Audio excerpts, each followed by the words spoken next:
I'm Claire O'Shea. I'm head of Hub Cymru Africa.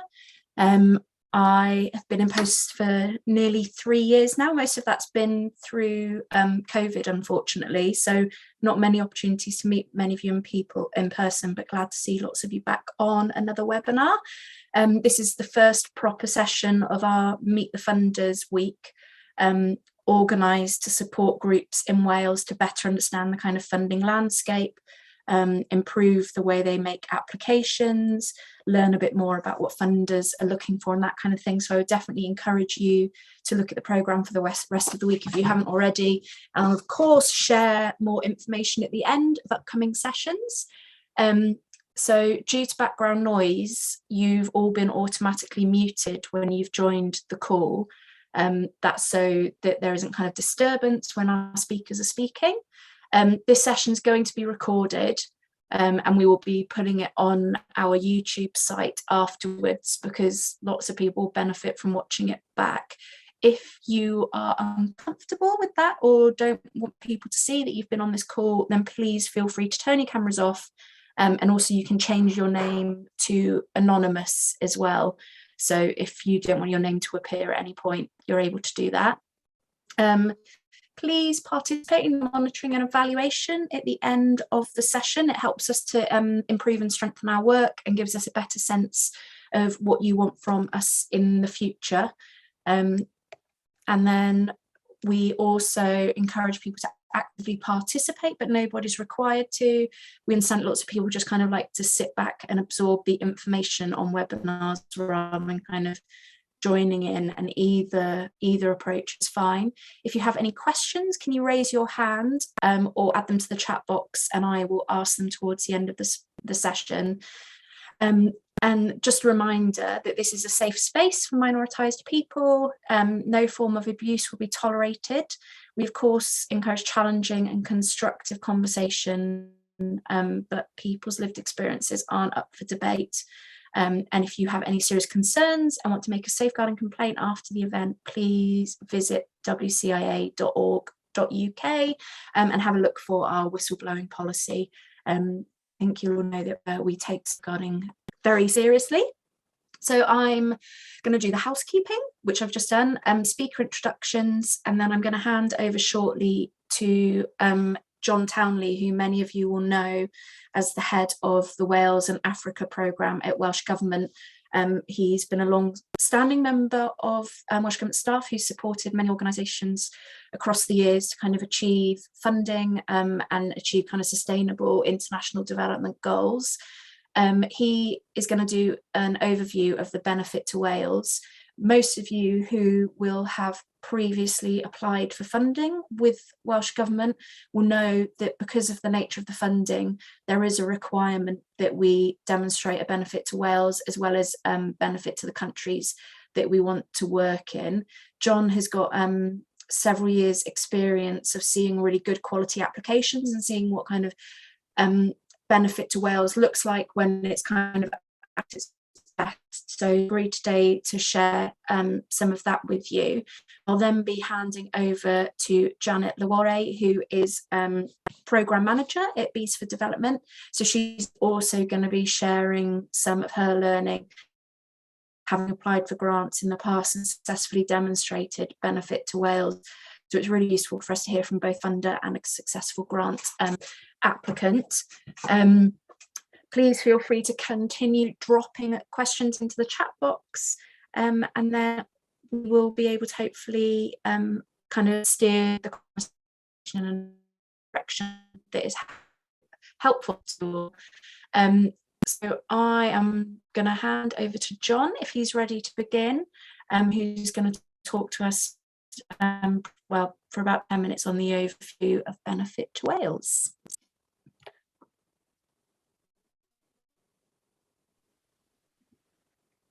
Thanks, Claire. Pnawn everyone. It's good to be here, and I'm very pleased to be able to shed a bit of light onto the benefit to Wales aspect of what we require when you apply for a grant. I guess the first thing I need to say is I'm not a lawyer or a politician, and what I'm going to be talking about is the legal basis for why we insist on benefits to Wales.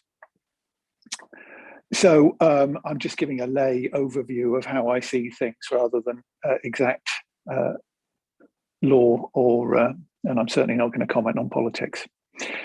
So when the Wales for Africa programme was set up a while ago, there were long discussions with Welsh Government lawyers over the powers that we have to do what we do, and what could we do and what couldn't we do and why couldn't we do it, and surely we must be able to do that. The reason for that was that when the Scottish executive, as there then was set up, that the Government of Scotland bill listed everything that wasn't devolved, and the Government of Wales Act listed everything that was devolved. So that was a very long and detailed transfer of functions paper, and it was very difficult, particularly in the early days of devolution, to know exactly what powers the Welsh Government had. In Scotland, the situation with international development was much more straightforward, in that the Government of Scotland Act said that international development was entirely reserved to the UK government, except where they were assisting the Secretary of State in the exercising of his functions.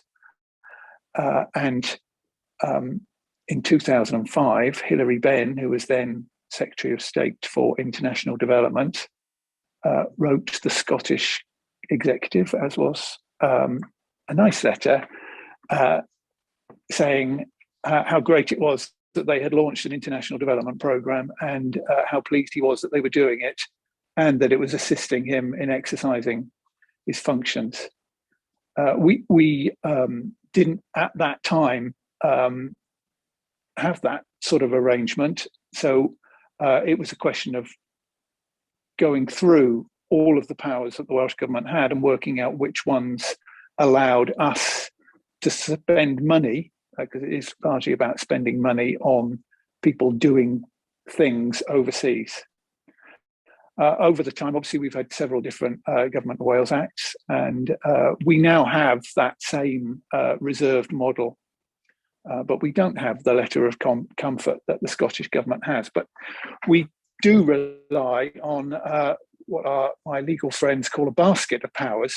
And forefront amongst those is the Wellbeing of Future Generations Act, which means that we can do anything to promote the environmental, social, or economic well-being of the people of Wales. But all of the powers that we exercise reference Wales. So under, I think it was, no, I don't even know the name of the act, but one of the Education Acts, the Welsh Government has the power to do anything to promote the education of the people of Wales anywhere in the world. With similar health powers, we have economic powers. There are powers to employ people. We have very broad business powers. So when we give a grant, we need to demonstrate a benefit to Wales in order to satisfy my legal friends that we're spending money in a legal manner. And we certainly have always appreciated that some groups struggle with this element of the application process.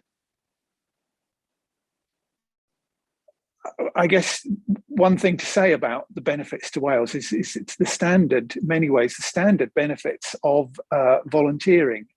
Over the course of the last few years, I've had the pleasure of meeting lots of people who have clearly benefited personally from their engagement in the sorts of activity that people apply for grants for.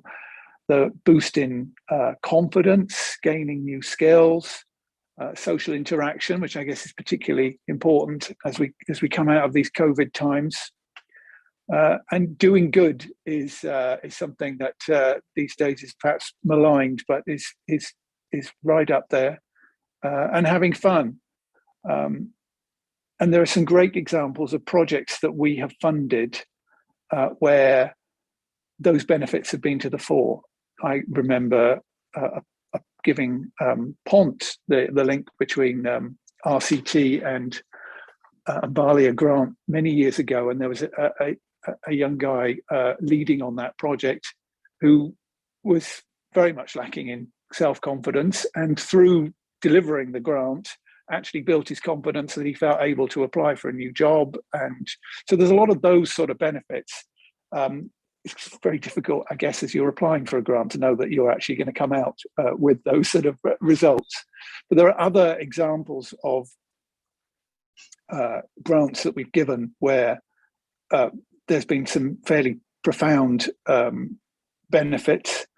Cardiff Dental School conducted a trip to East Africa where they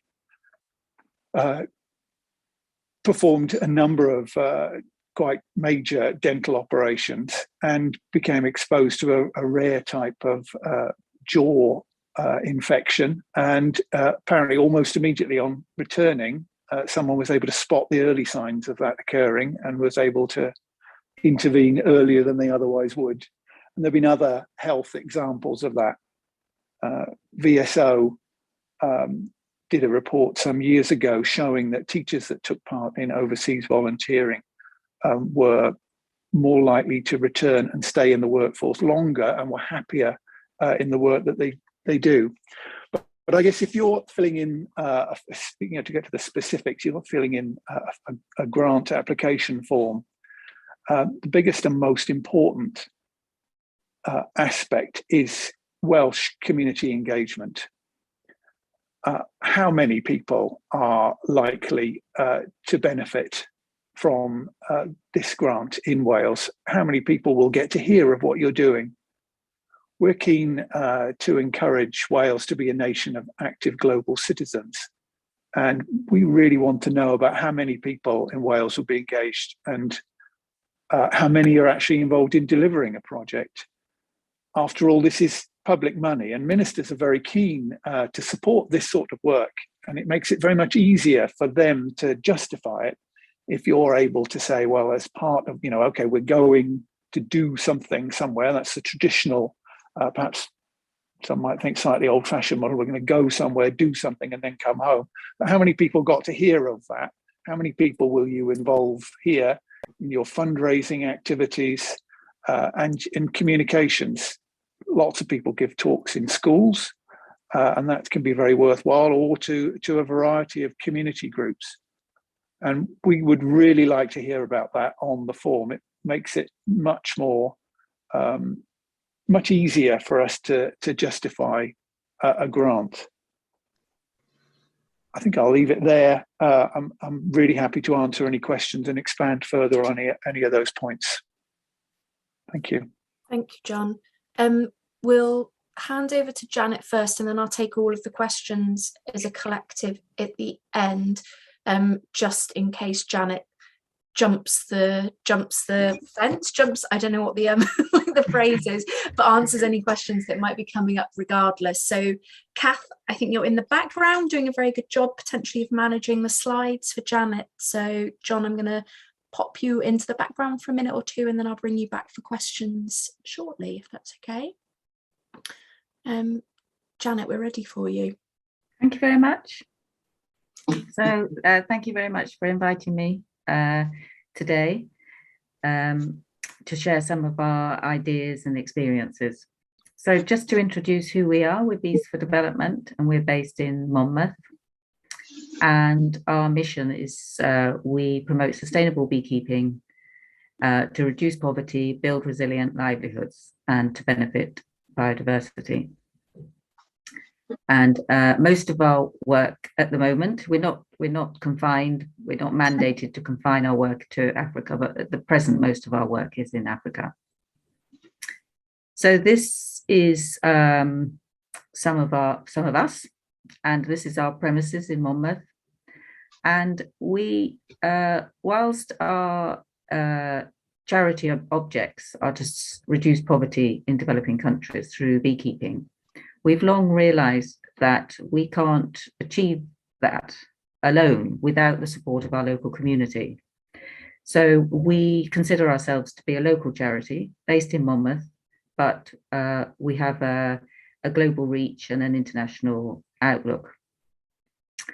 And as I mentioned, we do have our premises are on the High Street in Monmouth. And it wasn't always like that. We used to work in offices in business parks,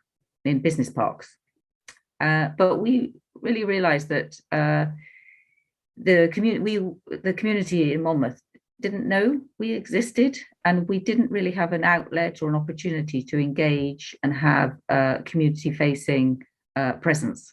So that was really one of the sort of guiding ideas for how establish it, bringing our office to Monmouth Town, and also opening a shop. Our shop is and our office premises are one and the same. The shop is to raises money to support our work, and of course gives us an opportunity on a daily basis to interact with the people of Monmouth, and not only the people of Monmouth, but of course visitors to Monmouth. So I'm talking a little bit more about the bringing benefit to Wales. So when I started thinking about trying to explain how we embed a benefit to Wales within our work, I sort of came up with these headings: awareness raising and education, engendering global responsibility, capacity building, and economic activity. But then as I went through and started thinking about examples for these, I realized that, of course, there were a lot of cross-cutting issues here. But if I can start with awareness raising and education. So if we could look at the next slide, please. So we give talks and we attend events where there's a cross-cutting interest between our interest and which is beekeeping, and a cross-cutting interest area between the Welsh community and our work in developing countries. As I said, we give talks about our work, and we have in recent years have been launching a community event, Monmouth Bee Festival, which is really trying to bring together the local community and to attract people to Monmouth to share in our enthusiasm and understanding and love for bees and their role in people's lives and the way that they can benefit people. And of course, it may be different in different communities and different countries how that benefit is manifest. But that is the purpose of our Monmouth Bee Festival. So those images are showing myself and our director, Nicola, who's giving a talk and explaining to the people who attended the festival. Although there were lots of fun events as well, kids face painting, puppet making of bees, learning crafts. We take the opportunity to share and tell about our work. And just to give an example there, we have a local expert who's teaching people about how to identify bees in their garden. So there's just, again, the sort of educational thing is cross-cutting there. And of course, we raise awareness through the interaction with our shop customers. The next slide, please. And I just want to give a plug at this point for Monmouth Bee Festival, which is this year is taking place in early July. And the last year, we just managed to squeeze in the festival post COVID, which was really exciting. And of course, the festival brings people, brings enjoyment. And that was something that Jon mentioned about having fun. It's also an opportunity to engage volunteers, because we very many volunteers come and help us to deliver the festival, and it attracts people to Monmouth, and that creates an economic activity for the shops of Monmouth for that event. So in terms of reach, last year we attracted about 3,500 people, and we hope maybe we'll exceed that in this year, and please do come along. So that's Monmouth Bee Festival. If I could look at the next slide, please. And of course, we look for opportunities, and we take opportunities that where we can to give people an opportunity to work with us, to help us reach the global community.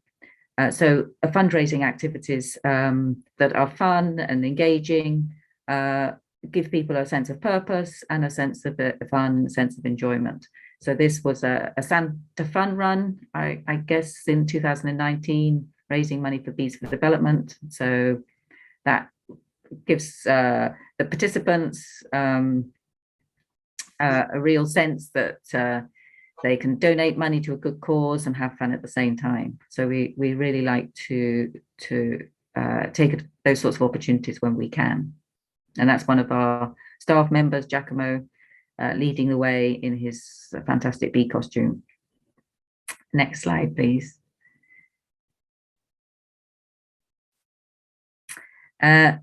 And there are also other tangible ways that we make it possible for people to take direct actions to make a difference.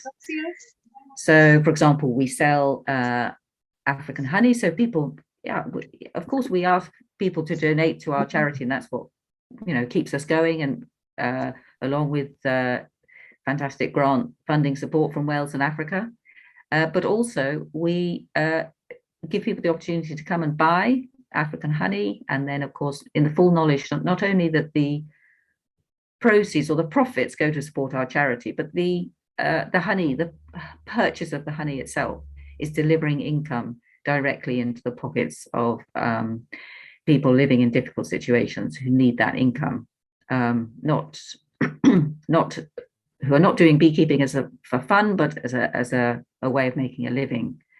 And not only honey, but also beeswax. So we buy beeswax from Uganda and from Ghana, and we make candles here in the shop. That's creating economic activity. And then we're giving the opportunity, of course, for our customers to buy into doing good with their purchases. Next slide, please. Volunteering, and Jon mentioned that, is we get so much help from volunteers, and we rely on them in so many different ways.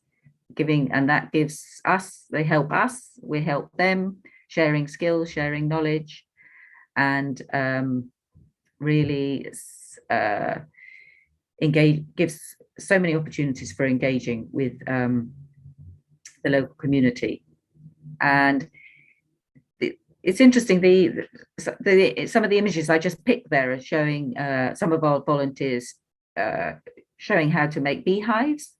And actually this is another point of interest where there's a cross-cutting shared interest between the beekeeping community in Wales and the beekeeping community in other parts of the world, which is how to make beehives, what kind of beehive styles are interesting, useful, advantages and disadvantages.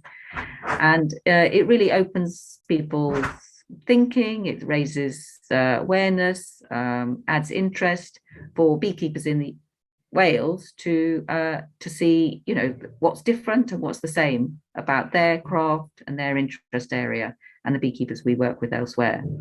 And on the right here, we have Bridget Strawbridge. She came to Monmouth to give a talk about bumblebees, providing educational opportunities, but also attracting people to Monmouth to come and hear people talk. So she volunteered her time to support us in that way. So that's a really minuscule snapshot of volunteering.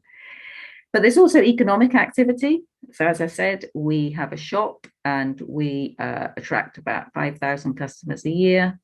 We run courses, both on beekeeping, but not just on beekeeping, but also how to do beekeeping in developing countries.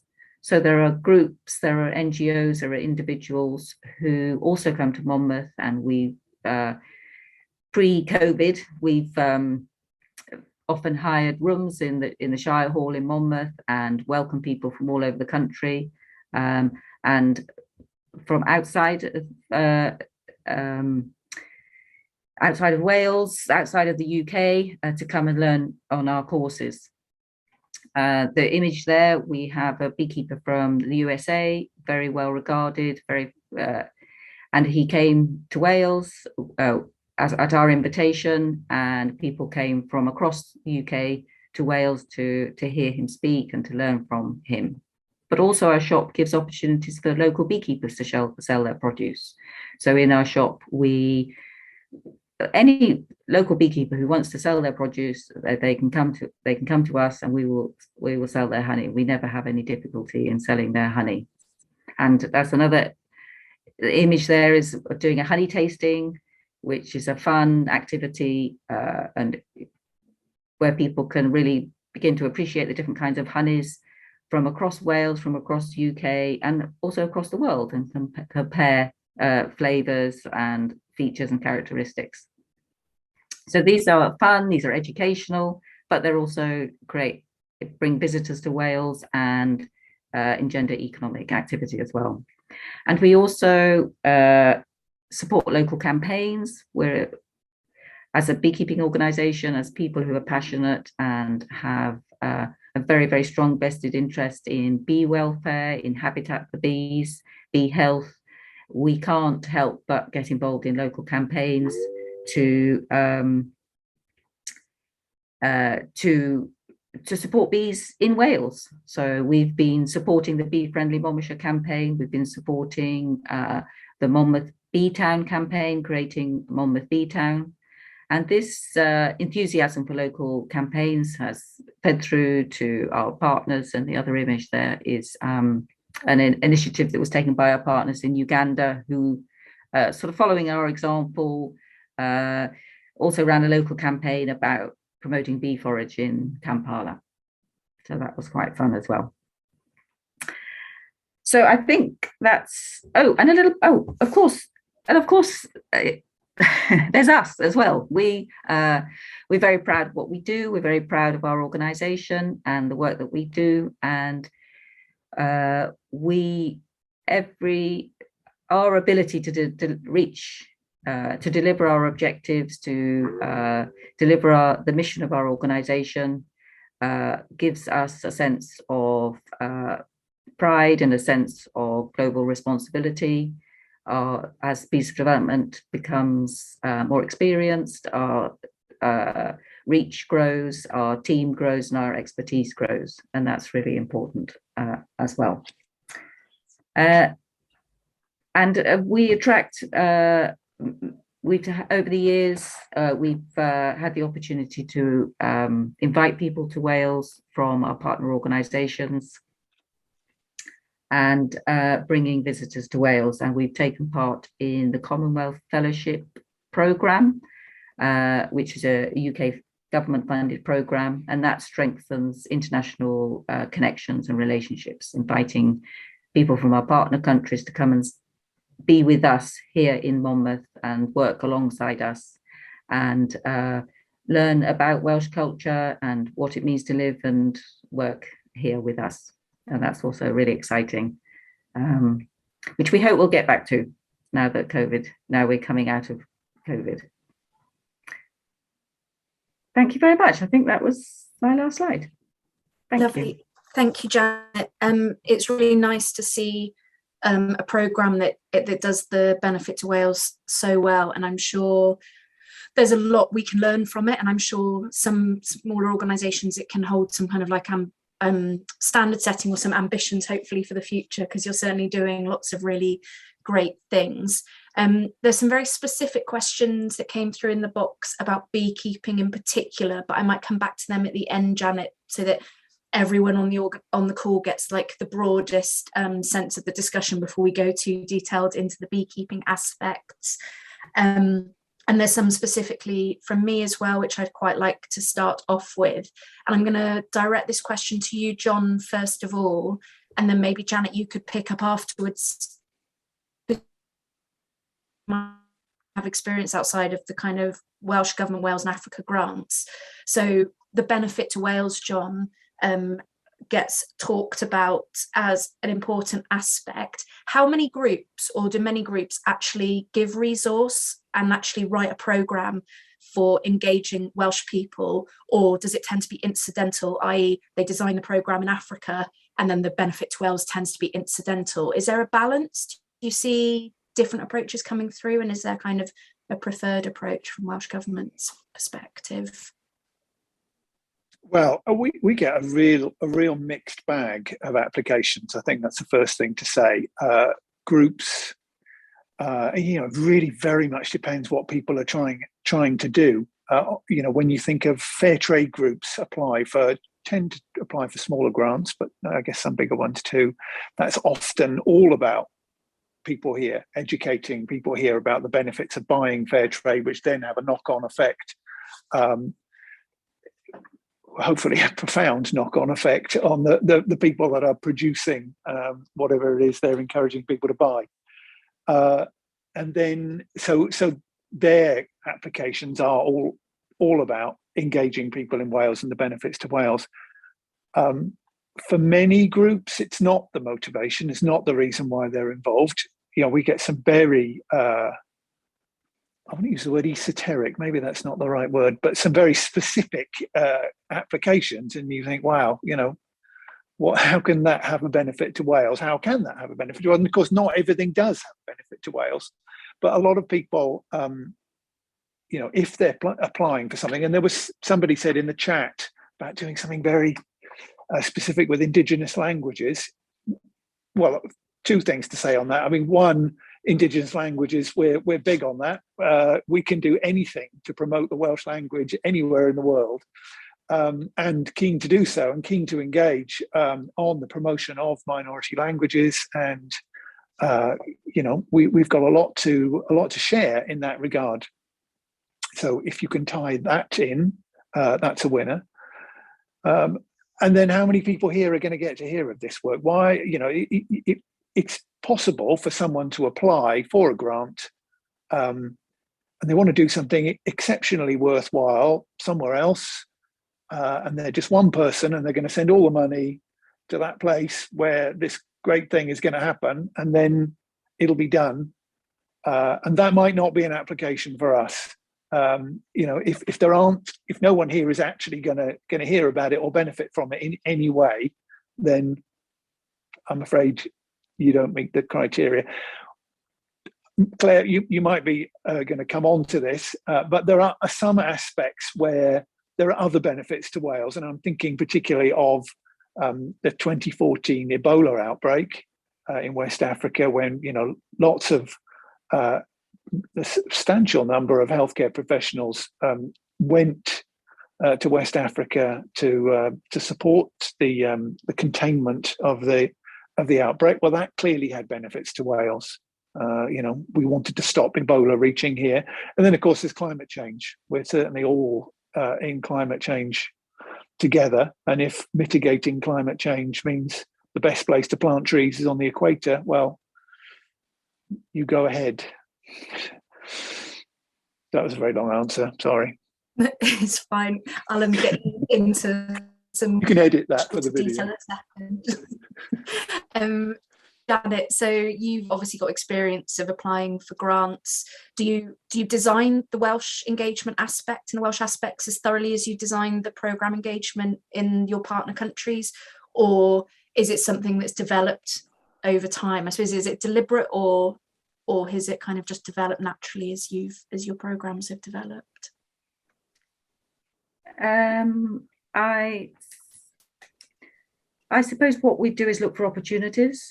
So where we recognise that that a project can be strengthened, where we can build in a benefit for Wales, we recognise that's an opportunity that perhaps the Wales and Africa programme would be a good source of funding. Where perhaps we don't see an opportunity, or the link is too indirect, then maybe we'll recognise that perhaps a different funder might be the right one. So I suppose we tend to design a project in the round, in the whole, and then sort of look for a good fit in terms of identifying a funder that might find it interesting and meet with their criteria. Lovely, thank you, Janet. I'm going to kind of talk, Jon, about some of the things you just mentioned, and possibly go Janet first and Jon. So you mentioned, Jon, climate change, which is obviously a shared issue for everyone now. It's not kind of specific to one country or another. And I'm sure lots of programs take a shared global issue like that and say there is obviously a benefit to Wales in preventing climate change.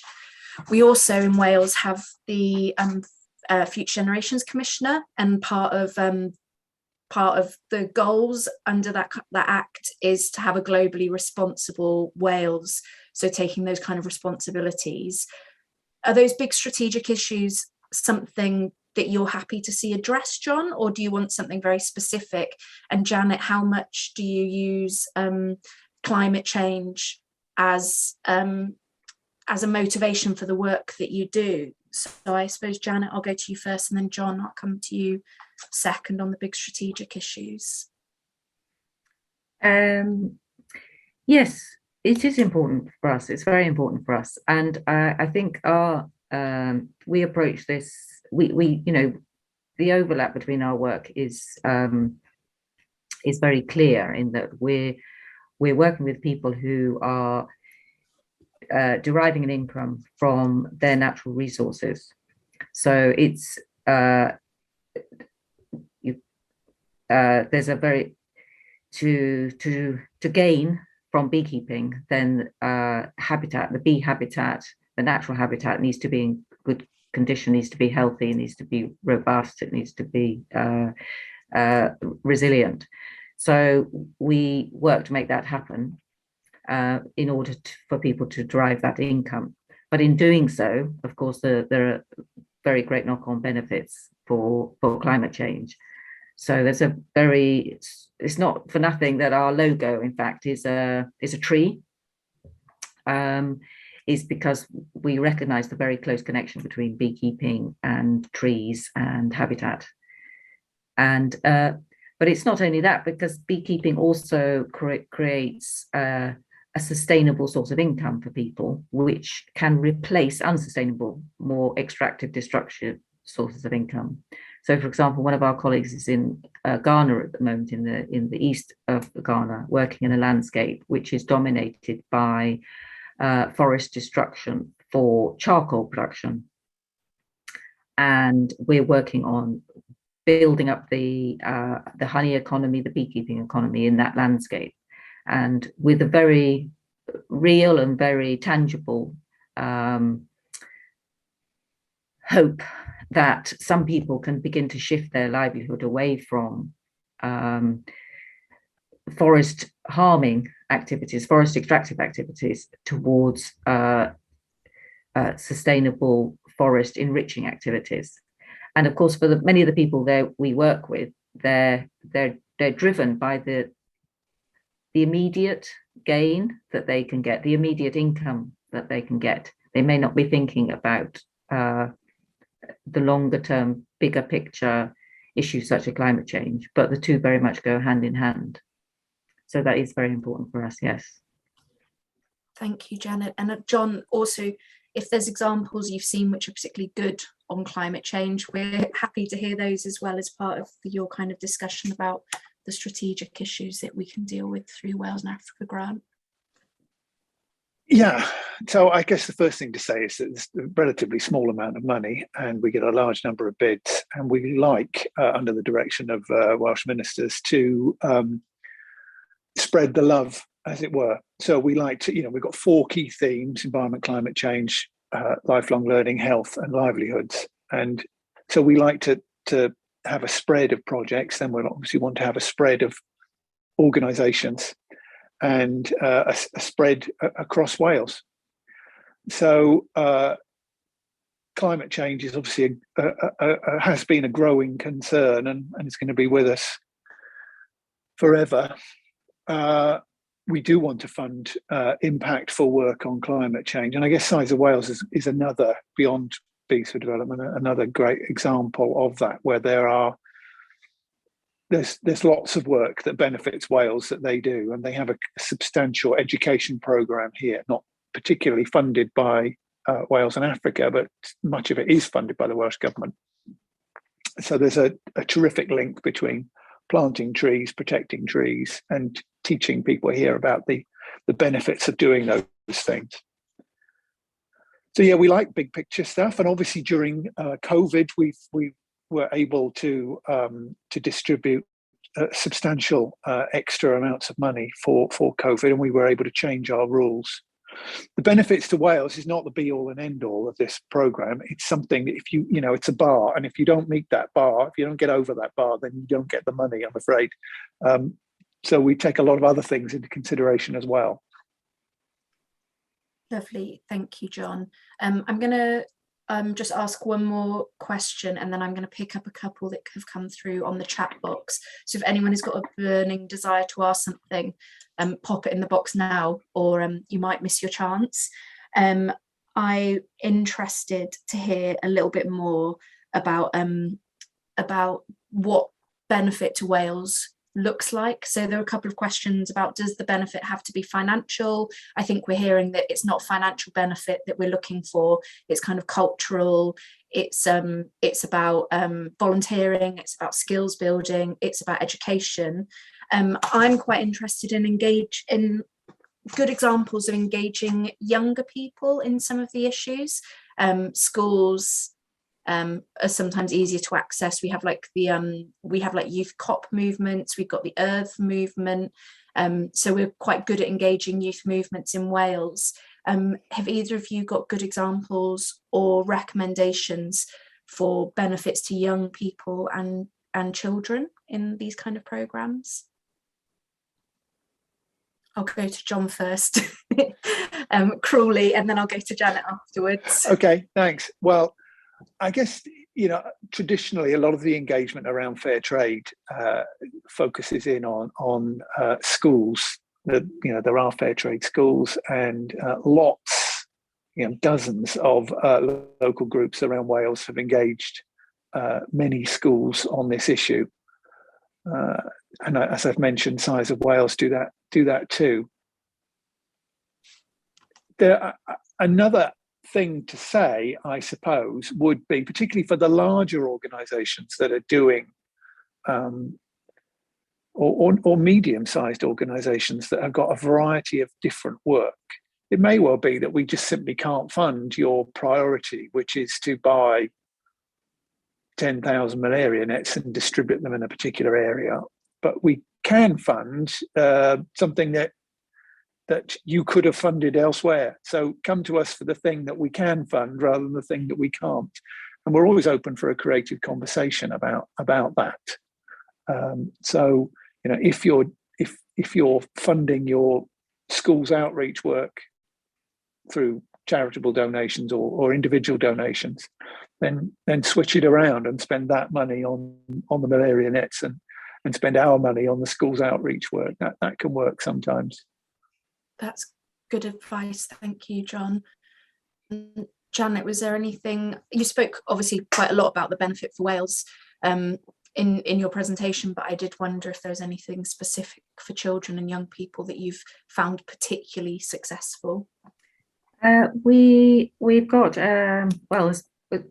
we've got an arrangement with a local school who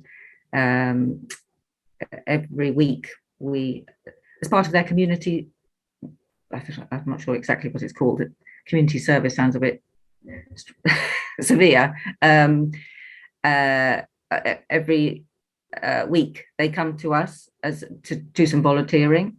So two school pupils come to us, and they just help us with whatever we need them to do, whether it's stuffing envelopes or making candles or sweeping the floor. But there's always a real opportunity for them to see what an international charity is doing in practice.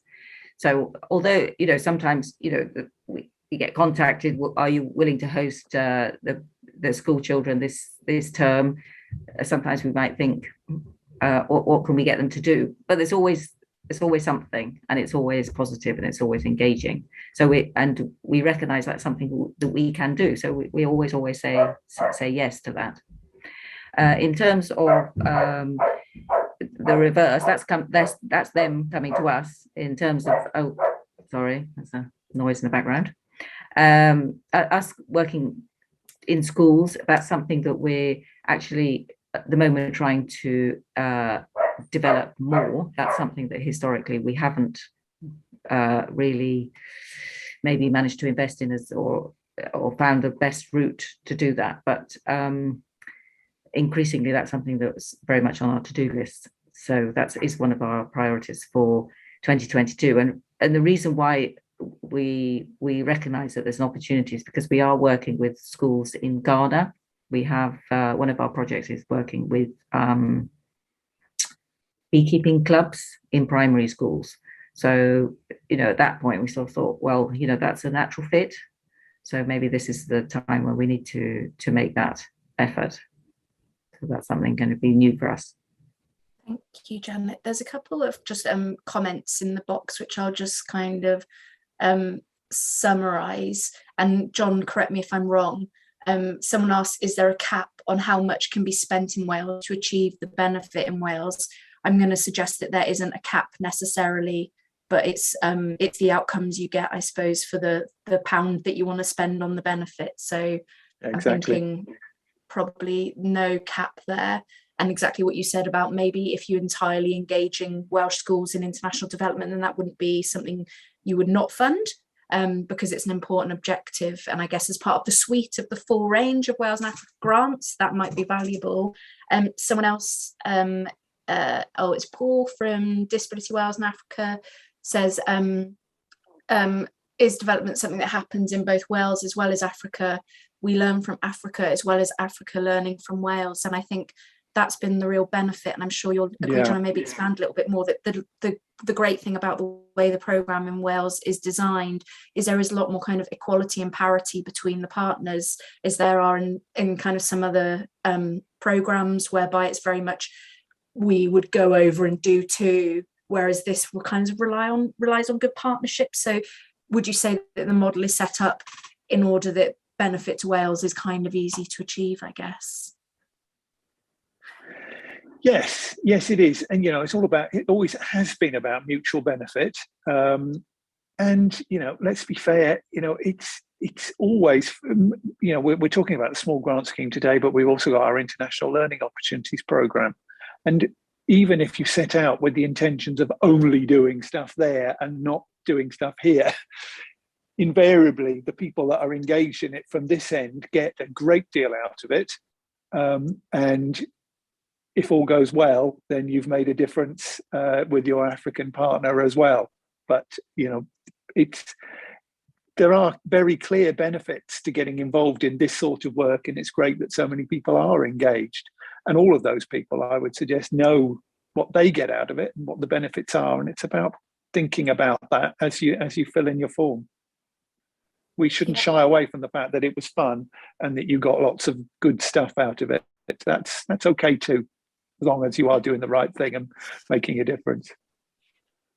Yeah, I was really interested to hear actually what you were saying about the kind of unexpected benefits of the programme. So someone developing kind of confidence, developing skills, feeling a bit more like they can go and apply for a job after what they've done. So I would recommend, I guess, that as you go along and deliver this kind of work, that you do capture those incidentals and then start to work them into the programme that says, this is something that we might achieve, and just capture those things because they are so interesting to hear about. And even if you didn't know they were going to happen at the beginning, it's really good to be able to feedback when they did happen.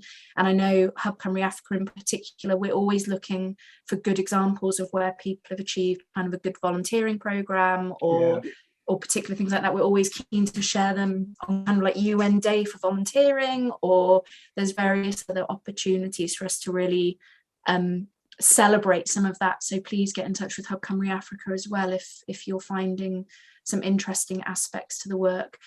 Janet, I'll hand back to you a second and say, has there ever been an unexpected consequence? And I don't mean a negative one, I mean something that you've been really pleased to see happen that you didn't expect at the beginning of a programme at any point? Gosh. And if not, you can tell me no, that's fine. Well, as an example, something unexpected at the Monmouth Bee Festival. I mean, part of our work, we have an information program, making available beekeeping information to people around the world. And we respond to individual emails, inquiries, all sorts. But we don't always know where information is always a little bit intangible. Information dissemination is a little bit intangible. And it was really nice at the Monmouth Bee Festival last year. Somebody came up to us who was in touch with a group in Uganda who said, had made the connection full circle and said, we're working with a group in Uganda. They contacted you and asked you for beekeeping information. You provided the beekeeping information and enabled them to get started. And they're telling us that it really worked and it really made a difference. And they came and then told us. Just a local group. And that was sort of kind of unexpected, sort of full circle to hear about the impact of what we're doing via unexpected quarters, if you like. Lovely, thank you. And I have unexpectedly found out about your festival, so I'm looking forward to coming to that this year. But it's nice to hear these things kind of coming around again and being able to see kind of real examples of the work that everyone's doing. I am gonna kind of begin to wrap up, and I'm going to ask you not to all just nip off the call really quickly, because we would love to do a poll at the end, which I'm going to rely on my colleague Kath to appear and do for me, because I'm completely inept at these kind of multitasking type situations. But I think it's been a really great discussion, and it's been fascinating to hear actually how flexible and how wide-ranging the benefits to Wales can be. So I'm hearing that actually some creativity is important, but simultaneously that actually to really consider the benefit to Wales and write it as part of the programme, rather than just kind of thinking it's something that will happen incidentally, could take you over the line for being successful in gaining a grant. I know, Jon, you're always very available to people applying for grants, but similarly, Hub Cymru Africa, we're here to do that kind of development support and work really hard with groups when you're applying for the grants. And we're a hub, literally by name and in attitude, in terms of supporting the development of these ideas. And Janet, I know you've worked with us a lot in the past, and it's been amazing to see such an awesome program just grow and go from strength to strength. It's a point of pride, I think, for people in Wales to see these kind of programs happening, and even that's a benefit, isn't it? It's just being able to articulate what people in Wales care about and why we do this kind of work. So Kath has popped into the box to say that the rest of the Meet the Funder events are listed on our website. So please come and have a look at all the events for the rest of the week. We hope they'll all be of benefit to you. And then Kath, I'm going to hope that you're going to be there to run a poll for me to make sure it's captured. Thanks, Claire. Thank you. So Peter is going to launch the poll for me. Fantastic. So Peter's saying that he should have launched it by now. So there's just a handful of questions. If you do, please, can you take the time to fill out the form for us? It does help us understand how you're experiencing the events that we put on. I'd just like to take this opportunity to plug the other sessions. I know that Claire touched on them briefly, but the next session is Tuesday. Tomorrow we'll be talking about a grant that Hub Cymru Africa has, which is the Digital Development Grant. You're all very welcome to join that. And then the rest of the week we have professional bid writers sharing their skills and their knowledge. So we've got common mistakes on funding applications and how to avoid them. That's tomorrow. That's Wednesday's Lunch and Learn. And then on Thursday, we have bid writing masterclass. This is about articulating your unique selling point. I think we all struggle to say what we do in 50 words or less, don't we? And then on Friday, it's the celebration event. So this is looking at celebrating the success of the Wales Africa community and allowing us to learn, giving us an opportunity to learn from each other. So all these sessions are free, and please do come along. So the last thing that I want to say is that all this week, we have one-to-one sessions that are free advice sessions. You can either meet a professional fundraiser or you can meet a funder, a grant manager who can talk to you about a project proposal that you're working on, either specifically for that grant or just wanting some general advice to understand the fundraising landscape. So I'm going to put that I'm going to put that link into the chat now. And I'm just going to ask for everybody to give their closing couple of minutes remarks before we finish. Thanks. Lovely. I think as me, Janet and Jon are sat in the background, we can't see any polls running, so I'm going to presume it's for people at the front end of this webinar, and actually it's going very successfully. So yes, thank you, Janet, for joining today and sharing and imparting all of your amazing knowledge, and thanks to Jon for kind of giving up the time and really kind of articulating and giving us some focus in terms of what we can do in the future for our grants programme. If there are any final words of wisdom that you want to impart, then please go ahead. Look to either of you just to drop in if you want to say anything. Okay, well, thanks. Just to finish off, it's been one of the great pleasures of doing this job is to meet so many people that have thrown themselves into all sorts of activities, both here and in Africa, and learning about how and seeing how people have grown as they've done that, and their perspectives and even their life chances have changed. And I just finally say that, you know, whenever I support the First Minister when he's meeting visitors from overseas, particularly African visitors, you know, he always stresses the huge benefits that Wales gets from the interaction. There is no doubt in the minds of my ministers that this sort of work is bringing us huge benefits and is immensely worthwhile. So thank you to everyone for what you do. Thanks, Jon. Any final words, Janet? Just to say thank you for inviting me today, and just to maybe just to encourage everybody that we really appreciate that whenever we do an activity that's a community engagement activity or some kind of attending event or organizing event, it's always worthwhile. It always brings us a huge amount of positive feedback and makes us feel connected, and it just strengthens what we do and why we do it. Lovely. Thank you, Janet. Thank you, Jon. And also just thanks to the team in particular who've arranged the event today. Appreciate that I just have to sit here and say words and not worry about anything else. So thanks to the Hub Cymru Africa team. I'm going to close the event then. We've had some feedback, and yeah, look forward to seeing you across the course of the rest of the week. Bye, everyone. Bye. Bye. Thank you. Thank you. Bye.